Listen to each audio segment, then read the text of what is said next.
Is that really safe? Hey, and welcome to The Whole Truth, where I am taking you through the entire Bible from Genesis all the way to Revelation, and we are not skipping anything. If that sounds good to you, reach down, hit that little subscribe button below, and then you can see every time I'm putting out another video, which I really honestly try to make daily, but it's beyond the point. I have a big old family and a whole lot to do, and so I put them out when I can. It is at least a couple a week. And right now we are in 1 Samuel chapter 22. Excuse me, I almost said 23. I'm about to preach in chapter 23. But today we're teaching through, or I'm teaching through, 1 Samuel chapter 22. And the storyline has been very interesting with David, because David has been a man of faith that has followed after God. And then in the last video, as we saw, David began to slip a little bit.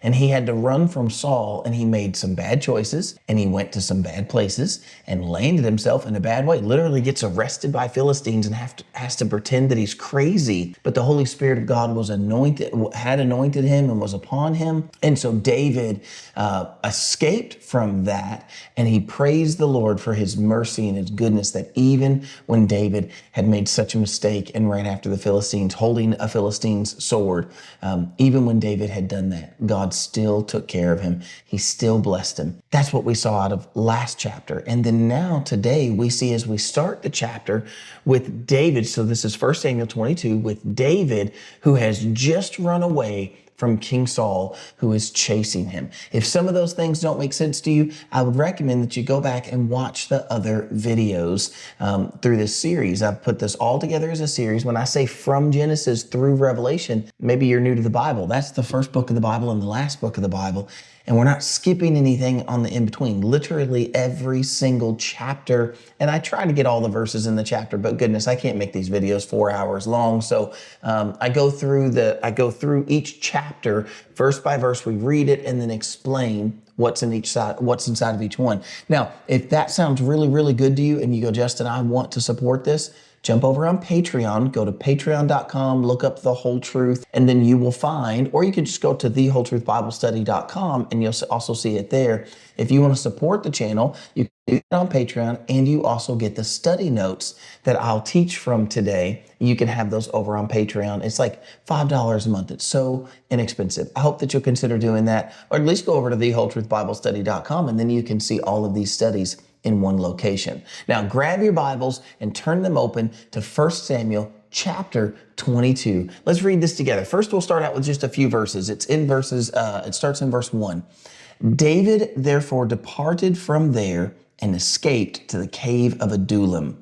And so when his brothers and all his father's house heard it, they went down there to him, and everyone who was in distress, everyone who was in debt, and everyone who was discontented gathered to him.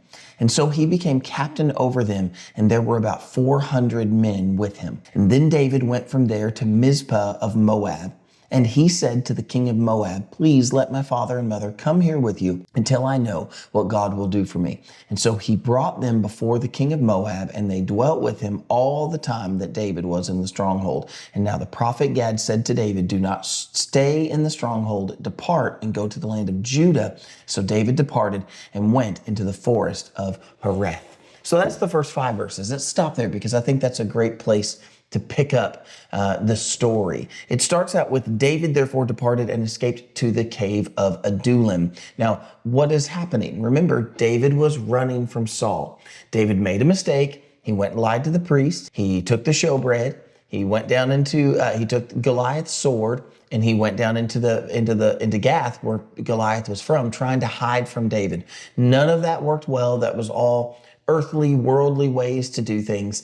David didn't know where to go. He didn't know where to turn, but he still made a mistake trying to go to the Philistines. Gets captured and arrested there, pretends like he's crazy, and God helps him to escape. And under his anointing, God helped him to escape. That's what happened with David. So David went,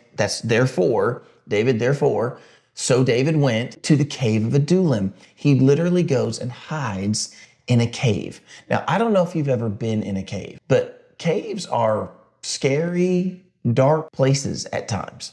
I mean, it's not like, have you ever been in a cave and had that happen where you're in a cave and they turn out the lights? Have you ever done that? I've done a lot of cave tours. I live here in Kentucky and we live on top of a huge cave system. So there's lots of caves if you didn't know that, especially in like Bowling Green, Kentucky, a little bit away from me, but still been down there, been to Mammoth Cave, been to Marengo Cave, been to some other cave, whatever it was. I've been to so many different caves around here. They're probably all the same cave, just, who owns what property or whatever. But nonetheless, you go down in these cave tours and they'll somewhere in the middle, they'll say, okay, everybody stand still, hold on to the rail, whatever it is. And they'll go, we're going to turn off the lights, and you'll see darkness. Feels like they turn off the lights, and goodness gracious, it is so dark. You could put your hand right in front of your face and you cannot see it. There's no light in there at all. It can be a dark and scary place. And this is where David was finding refuge. Remember, this is in a day with no Facebook, no social media, no posting, no texting, no mailing. There's no mail system. David doesn't write a letter and send a letter by the post office by putting a little stamp on it and send it to his family. Nobody knows, other than whoever maybe David told on the way. Nobody would know where David was. He runs and hides in a cave, the cave of Adullam. You can imagine how scary that, not just scary like, ooh, it's dark. I don't mean scary like that. I just mean how scary of a place in life that must have felt. How lonely of a place of life that must have felt. But remember, God was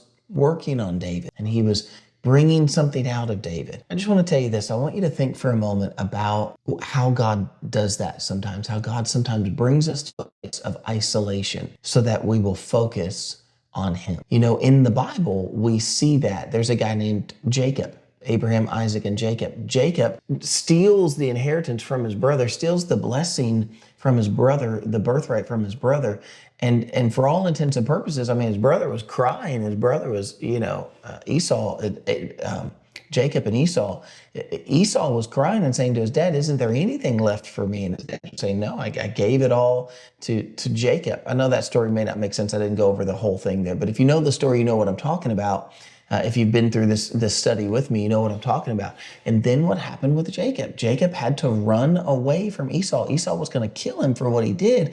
And Jacob was all alone. And it was there that he pillowed his head and he had that vision of what we call Jacob's ladder. He had that vision of that staircase, that ladder going between heaven and earth. That's what happened with Jacob. We saw Moses. Moses' life was in 40-year increments. Moses was 40 years in the palace with Pharaoh.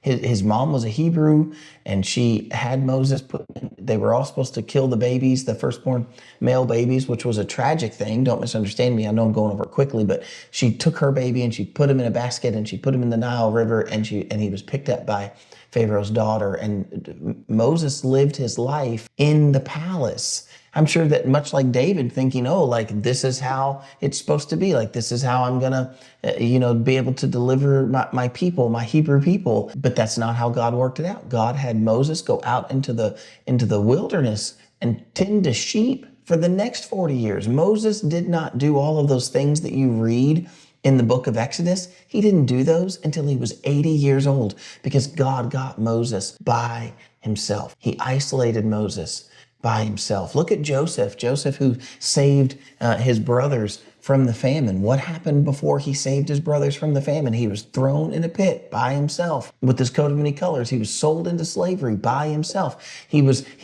kind of rose and ascended in authority and power, but then he was thrown into prison and was left in prison. And there again, even there was two guys with him, a baker and a cupbearer. And even those guys were either put back or in their position or they were executed. But there's Joseph in the prison by himself. How often does God get us by ourselves? And then he works on us. He isolates us. And then he works on us and develops something new inside of us. Listen, if you're in a period of isolation right now, I know that I'm saying, like, how scary that must have been for David, how hard that must have been for David to be at a cave. Like, the only place to find refuge, he couldn't even just go to a foreign city. He had to go to a cave. I mean, remember in the story of Ruth, which I'll get to here in just a moment, we'll talk about that. But remember in Ruth, remember what happened when Naomi and her husband Elimelech, when there was a famine, they went to Moab. Even though they weren't supposed to go to Moab, but they did. They went to Moab because there was safety there, if you will. They could go there, but David can't. David can't go to another city. I mean, he'll go to Moab's king here in a minute, but that's not the point. The point is David couldn't go anywhere and hide. So he had to go to this cave. Don't despise when God's working on you. Let that sink in for just a moment. I know from my personal self, I can say that I went through a period of isolation. Now, I wasn't completely isolated in the sense of hiding in a cave or there was absolutely no one around, but I was definitely in isolation in that my wife had passed away. And this just happened to me 4 years ago that my wife passed away. And that was a very lonely time. And though I was not alone, I was very lonely and extremely lonely. And God worked on me in that period in my life. He did some things in me. And that's what I'm trying to say about isolation. I can't keep going there. I gotta move forward with the rest of the text. While David was in the cave of Adullam, his brothers, his dad and his brothers started coming to him first. The first group that came to David was his dad and his brothers. His dad and his brothers who were totally disconnected from David. His dad and his brothers who didn't even hardly pay attention to David when David was a shepherd boy. Remember that Samuel the prophet came to find who the next king would be. He went to Jesse and Jesse got all of his sons except David, left David out in the field so that the prophet could come through and anoint the son that was going to be the king. But David's dad, a lot of people say a lot of negative things about David's dad there. I don't know whether David's dad was really a bad guy, if he just, didn't really care about David. I don't know about all those things. I just know this. I know that his dad definitely ignored him or didn't see a king in him, but he did in maybe his other sons. But nonetheless, he left David out in the field, had to go get David. Remember that David had went to his brothers when they were fighting there at the battle where Goliath was. And remember when Saul had made this grand promise about anybody who would follow Goliath. Do you remember that? Or not anybody follow Goliath, who would defeat Goliath. Remember what he said, that he would make them rich and their family wouldn't have to pay taxes, and that he'd give him Saul would give him his daughter as a wife. Don't you remember all that happening? And what happened with David's brother, his oldest brother, do you remember? He was like, I know what you're doing. I know the pride and insolence that's in your heart. Do you remember that? So David didn't have a super great relationship with his dad and his brothers, and yet they're the ones that come to him in the cave first. It's those who are distant. And then I love the other names, the way they're all put in nice little D's. I love some alliteration. Notice it's those who are in distress, those who are in debt, and those who are discontented. Those are the people who end up coming to David. Those people who their life is not put together, who they've taken out debt that they couldn't pay, and they're having to run from debt collectors because back then they'd get put in prison. Maybe it's those people. The discontented, those people who look at what Saul's doing and look at the way the kingdom is going and they go, we don't want any part of that. Those people who are in distress, those people who have nowhere else to turn. Maybe it's not money, but maybe it's, something else that's happened in life. I think about myself and losing my wife. I imagine what widower was in that group of in distress, who had lost his wife. Maybe there's somebody there who escaped from Nob. You can only imagine the amount of distress that might have been those people who were in distress. We'll learn later that it's a group of about 400 people that end up coming to David. And here's an amazing thing about all of those people. I won't turn you to it right now, but I'll put it in the study notes that those men who came to David were labeled. Here we'd see them as those who are in distress and those who are discontented and those who are in debt and those who are distant. But you know what they're labeled as in the book of Chronicles? Do you know what they're labeled as? Men of valor, who can wield the sword, men who can fight. David became a captain over these men, these 400 men. That's what it says next. It says those who were discontented and those who were, they gathered to David and he became captain over them. And there were about 400 men with him. And so here's David as this captain now of 400 men. Everybody's looking at David. David was hiding in the cave and all these men begin to start coming to him. God had worked something in David. God is working something in David. And now there's all of these people who are with David. And so David's no longer alone in the cave, and now he's become this captain over this kind of ragtag team of men, but they're men who are able to wield the sword and men who are able to go to battle. And that'll come into practice, that'll come into play in the next chapter. So what happens next is David takes his dad and his mom, and he takes them over. Now, notice it's not really his brothers because they probably stayed and fought with him. David takes his dad and his mom, and he takes them over to Moab, to the king of Moab. And he asked the king of Moab if his parents could stay there. That's very interesting. Why? Because David's great grandmother is Ruth. Remember, Ruth was the Moabitess. So there was Naomi and Elimelech in the book of Ruth. They went to Moab because of the famine. Elimelech died. Naomi had 2 sons though, and they married. And one of the young women that was married to the family of Naomi, her name was Ruth. But then the 2 sons died. And so then Naomi and Ruth made their way back into Israel, and that's where Ruth met Boaz, and Ruth and Boaz had a son. And so their son had a son named Jesse. Jesse is the dad of David. And I know that was a lot of names. I tried to make that as least confusing as I could, but the great-great-grandmother, am I right, great-grandmother? I think it's great-great-grandmother of David, that's Ruth. And so she's a Moabitess. David takes his mom and dad, so that would be the great-grandchildren, his mom and dad, of Ruth. He takes them back over to Moab and asks if they could find safety in Moab. I think that's very interesting because I think of providence. Here's where we begin to see with David, there's a safety with David. David loves his mom and dad, so he takes them to a place where they can be safe. David obviously took care of, and I would say that he loved these people that came to him, that were willing to come to him and willing to follow him. So look at what happens next in the story. Pick up with me now in verse 6. So we're now in 1 Samuel chapter 22 and verse 23 and verse 6. I said 23 again. Goodness, I get myself all confused. It's 22.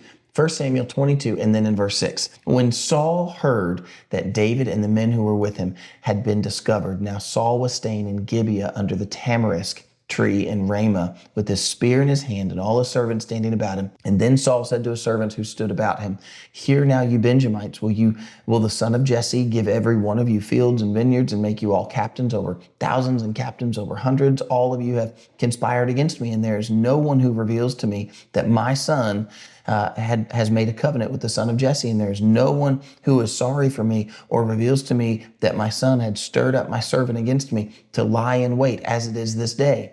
And then Doeg the Edomite, who was set over the servants of Saul, said, "I saw the son of Jesse going to Nob to Ahimelech the son of Ahitub, and he inquired of the Lord for him, and gave him provisions, and gave him the sword of Goliath the Philistine. And so the king sent to call Ahimelech the priest, the son of Ahitub, and all his father's house, and the priests who were in Nob, and they all came to the king. And Saul said, "Hear now, son of Ahitub." And he answered, "Here I am, my Lord." Now, pause there for a second and let's talk about what just happened, and then we'll go forward in the text. I won't spend as long here, but you need to understand the story, because then you'll understand the dichotomy that's being set up. The one is David offering safety and security.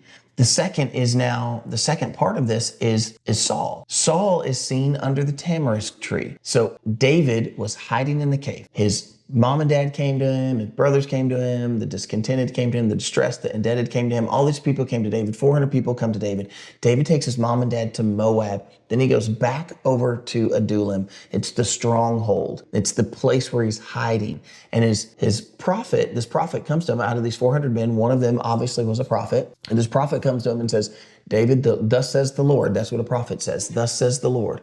Do not stay in the stronghold, but go back into Judah. Go back into Israel." Okay, so David leaves the stronghold. These 400 men are now following him. They're his army, and they go into the forest of Hereth. They're not there very long before somebody catches wind. Somebody was out hunting. Somebody has seen that there are 400 men, and David is among them, and they're in the forest of Hereth. They bring word to Saul. Remember, no texting, no news media, no newspaper. That's not how things work. And so here are these men in the forest, and someone comes to Saul and tells Saul that there's the men in the forest. Now pay attention to what happens. Saul's under the tamarisk tree. He is hunting for David. He's looking for David. He gathers up his men under the tree, and there he is with this spear in his hand. It's almost like he's berating them. He's threatening them. You can imagine with these wide eyes, and he begins to look around and he goes, you Benjamites, none of you tell me anything. None of you had told me that my son made a covenant. None of you had told me that my son stirred up David against me. Now, those things didn't happen. Saul has lost his mind. He's not losing his mind. He's lost it. He's crazed. He thinks that his son and David, Jonathan and David, conspired against him. No, they made a covenant because they loved each other, but he can't see it that way. Saul is crazed. He's totally crazed. But notice that he says, none of you feel sorry for me. None of you tell me anything. Somebody just told him where David was. Saul didn't see David. Somebody told him where David was. So somebody did tell him something, but he's berating them and telling them. He's making accusations against them, exaggerating against them. I want you to hear this first thing, and you need to know this. The enemy, the Bible describes Satan, the devil, as the enemy. The enemy is the accuser of the brethren. The enemy accuses. These are Benjamites. They are children of God. They're supposed to be children of God. They're supposed to be Hebrews. They're supposed to be Jews. They're supposed to follow the law. Here's all these Benjamites, and Saul says to them that they don't tell him anything. They don't let him know anything. But they just did. Then he throws in this little line. He says, is the son of Jesse going to make you, give you fields and vineyards and make you captains over thousands, captains over hundreds? Is the son of Jesse going to do that? Now, notice what Saul's doing. He calls him the son of Jesse. Now, you might move right past that and think that doesn't seem like anything, but it certainly is. People in Israel, they know the name David. Saul has killed his thousands, and David has killed his tens of thousands, right? They know the name of David. They know David killed Goliath. It's not the son of Jesse and Goliath. It's David and Goliath. So why is Saul calling him the son of Jesse rather than David? Because he doesn't want them to see, he wants to put it in their head. He doesn't want them to see David as the captain David. He doesn't want them to see David as the conqueror David. He doesn't want them to see the warrior David. He wants them to see this. He wants them to see the farm boy that plays the harp out in the field. Is the son of Jesse, the poor son of Jesse, is he going to give you fields? Is he going to make you captains? Well, the natural reaction is David can't. At this point, David's been hiding in a cave. Does David have fields to spare? No. Does David have armies to spare? No. David can't do those things. Saul could do those things. But there's a second thing I want you to pay attention to, because this guy named Doeg, remember Doeg? He was there in the tabernacle when David was running, and he went to the tabernacle. Remember I said, if you didn't, it's in just the last video. I said, mark that guy's name, Doeg. Doeg was there in the tabernacle when David was running from Saul before he went to the Philistines and got arrested. There was Doeg in the tabernacle. And so there's this guy, Doeg. Doeg caught on to this, what Saul just did. He heard what Saul just did. Because Saul is making this kind of in the middle of his berating, he's also making this offer. And the offer he's making, he says, is David going to give you fields? Is he going to give you vineyards? Is he going to make you captains? Doeg got dollars. I'd like to be a captain. I'm kind of done being on the front line. I'm kind of done being a frontline guy. You know what? I'd like to get some for myself. Is the son of Jesse going to give you fields or vineyards? You know what Doeg thought? It'd be nice to get some land. It'd be nice to get some land, get out of this army, just go and be with my family, whatever it was he was thinking. If I could say it in this way, he got dollar signs in his eyes. It's almost as if Saul is making a promise, I'm gonna, do these great things for you if you'll give me the son of Jesse, if you'll tell me something about the son of Jesse. And Doeg decides he's gonna take the bait. He's gonna take the deal, I should say. We see it as bait, but Doeg probably didn't see it that way in the moment. Doeg says, I know something. And he proceeds to tell Saul what he knows. But can I pause for just 1 second and point something out to you? Notice how Saul was talking about David. He's the son of Jesse. He's the poor farm boy. Does he have fields to give you? Does he have armies to give you? What did Saul promise the man who killed Goliath would get? He would make him rich. He would give him his daughter Saul would give that man his daughter as a wife, and his family wouldn't have to pay taxes. What did David just have to do with his family? He had to take him over to Moab because Saul's going to kill him. I thought Saul was going to make the man who killed Goliath, I thought Saul was going to make his family rich. Well, then look, David, he was going to, make his family pay taxes. David's family is not only not in the good graces of the king, David's family is having to run from the king because the king would probably kill him on behalf of David. And then even more so, David was supposed to be made rich, but David doesn't have a field to give him. David doesn't have anything because he's out in the cave. Don't you understand? Do you see now? The enemy is a liar. He'll accuse you. He'll exaggerate the truth to make you look bad. And number two, he will lie to you. He will promise you the world. You say, Justin, how do you know this, that the enemy will promise you the world? Because he promised Jesus the world. Remember when he looked at Jesus and said, throw yourself down from here and you won't dash your foot against a stone. And then he took him up to the high mountain and he showed him kind of all the kingdoms of the world. And he said, I'll give you all of this if you'll bow down and worship me. Satan will make you all kinds of promises. The enemy will make you all kinds of promises. Temptation will promise you, it'll promise you that you'll find fulfillment, that it'll feel good, that you'll enjoy it. And then all the time, what you find is sin does you no good. And if you'll just pause for just a moment and think about the sin that's in your life, what good has ever come from it? What good comes from adultery? None. What good comes from homosexuality? None. What good comes from pornography? None. What good comes from debauchery and partying? None. What good comes from alcoholism? None. No good comes from any of those things, but Satan will tell you that you'll find fulfillment, that you'll find joy, that you'll find happiness, but you won't. You won't find those things there. Satan is a liar. Look what happens in the next part of the story. Doeg says, well, I know something. Ahimelech, the priest, helped out David when David was running. I saw it happen. Maybe I didn't really realize what was happening, but this is what I saw. Oh, King Saul, he says, oh, I know what to do. Call for Ahimelech and all the men of Nob to come here right now. So they all come. Pick up with me now in verse 14. So Ahimelech answered the king and said, and who among, I'm in verse 13. Then Saul said to him, why have you conspired against me, you and the son of Jesse, in that you've given him bread and a sword and have inquired of the Lord God for him, that he would rise against me and lie in wait as it is this day? So Ahimelech answered the king and said, and who among all your servants is as faithful as David, who is the king's son-in-law, and who goes at your bidding and is honorable in your house? And did I then inquire of God for him? Far be it from me. Let not the king impute anything to his servant or anything to the house of my father. For your servant knew nothing of all of this, little or much. And the king said, you shall surely die, Ahimelech, you and all your father's house. Then the king said to the guards who stood about him, turn and kill the priest of the Lord, because their hand also is with David, and because they knew when he fled and did not tell it to me. But the servants of the king would not lift their hands to kill the priest. And so Doeg the Edomite, to turn and kill the priest of the Lord. And the king said to Doeg, you turn and kill the priest. So Doeg the Edomite turned and struck the priest and killed on that day 85 men who wore the linen ephod. Also Nob, the city of the priest, he struck with the edge of the sword, both men and women, children and nursing infants, oxen, donkeys, and sheep with the edge of the sword. All right, we're going to pause there for we have two more things to say, but let's understand what just happened. Saul called for Ahimelech, the priest that Doeg told on. Ahimelech has to come to Saul under the tamarisk tree, and he has to bring 85 of his brothers with him, of the priest. 85 priests come to Saul at the tamarisk tree. They all come from Nob. Saul makes the accusation. He says, what were you doing that you conspired against me, that you helped out the son of Jesse, that you inquired of the Lord? You gave him a sword and you inquired of the Lord of how he could rise up against me.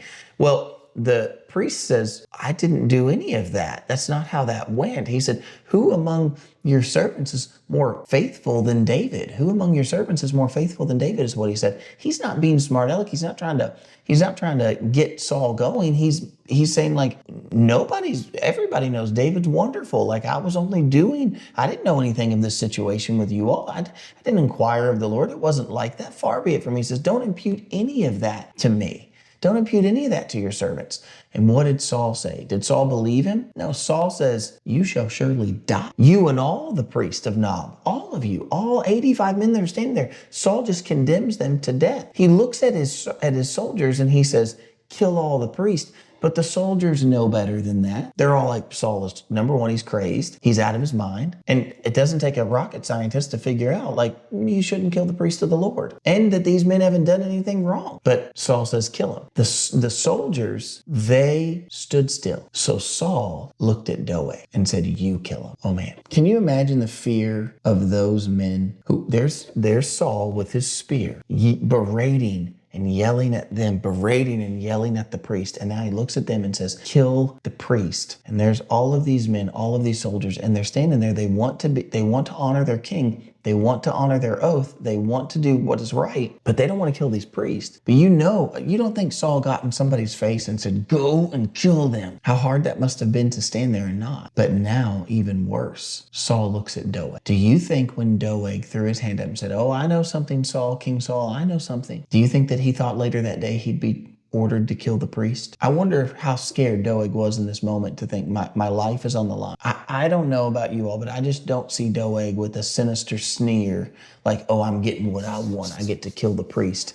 No, I think Doeg wanted a field and he wanted to be a captain and he was tired of being a grunt. He was tired of being a frontline guy, but now he's being told, go kill the priest. Can I just tell you this last thing about the enemy? The enemy will push you further than you ever thought you would go. For some of you, even right now, you know exactly what that means. You never thought you would do that. You never thought you'd go there. You never thought you'd take it that far. You thought that was other people did those things. If you go back in your mind 10 years ago, you know that you thought to yourself you would never be where you are right now, but here you are, because the enemy will push you further than you ever thought you would go. Doeg starts slaughtering priests, and then all the other men jump in. And then Saul takes it even further and says, go to the city, and they go kill women and children and everything. They burn the city to the ground. They level it. They kill everybody. All because David had crossed through. Well, one guy escaped. Look what happens. It's in verse 20. Now, one of the sons of Ahimelech, the son of Ahitub, named Abiathar, escaped and fled after David. And Abiathar told David that Saul had killed the Lord's priest. And so David said to Abiathar, I knew that day when Doeg the Edomite was there,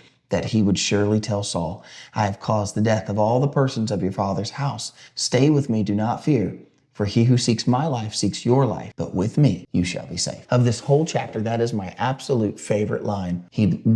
Not because what happened to Abiathar, that's crazy what just happened to him. He literally watched as his dad and his brothers were slaughtered by the king of Israel, all because David had come to his dad. Well, Abiathar escapes the slaughter. I mean, he's watching them get slaughtered. Where is Abiathar supposed to go? Does he go home? Oh no, Nob just got leveled. Does he go to the tabernacle? There's no safety there apparently. Saul just had all the priests killed because of what happened in the tabernacle. Where is this young priest supposed to go? He runs to David. How scary must that trip have been? Running by yourself I've heard that they're in the forest. I heard that with Saul. So now he runs to that forest. It's the only place that he could go. You know, if you look at it from the standpoint of like David in a cave or David in the forest versus here's the king of Israel. Here's all the troops. Here's all the soldiers. Which one looks like safety? Well, with King Saul, there's provision, there's fields, there's whatever. That looks like safety. And I can only imagine how scary it must be to run in faith thinking, I sure hope David really is in the forest of Hereth. And I sure hope that David doesn't turn on me like Saul turned on all the other priests. I wonder how scary that trip must have been. But he goes running to David. And when he gets to David, what does he find? That even though David is anointed as the king, and even though David is the one who's held up in the forest, and it would look like he might be the one that have more to be worried about letting somebody else come in, David accepts him in. And David says, when he hears the story, He says, that's my fault because I'm the one that stopped there. He said to Abiathar, he said, stay with me. Those who look to kill me now look to kill you, but with me, you will be safe. All I can think about is Christ. Christ who, number one, accepts us in, even though it may not look like safety and security with Christ. It may feel scary when you look that direction. You might see all the storms raging around, but look at the one who can walk on the water. That's where there's safety. You know, the raging water doesn't look like safety. But Jesus looked at Peter. Peter said, can I come out and walk there with you? By the way, notice in that story when Peter walked on the water, notice that Peter is the one who asked. Jesus did not come first and say, Peter, come walk out on the water. Peter said, can I come out there? Lord, bid me to come to you. And the Lord said, yes. How often do we hear the Lord say yes to our prayer? And then when he gives us what we've requested, we start to look at the storms around us. The storms around us look dangerous, but look to the Savior and they're safe. The world may promise you safety. Money, the bank account, the whatever may promise you safety and security, but there's no safety there. The world is not headed to a good place, but with Christ, stick with him. And Jesus said, even though in this world you will have trouble, be of good cheer because I've overcome the world. Put your eyes on Jesus, even in the middle of the storm. That's where there's safety. Well, I sure hope you've enjoyed today's video as we went through all of 1 Samuel chapter 22, and I will see you tomorrow for 1 Samuel chapter 23. See you then.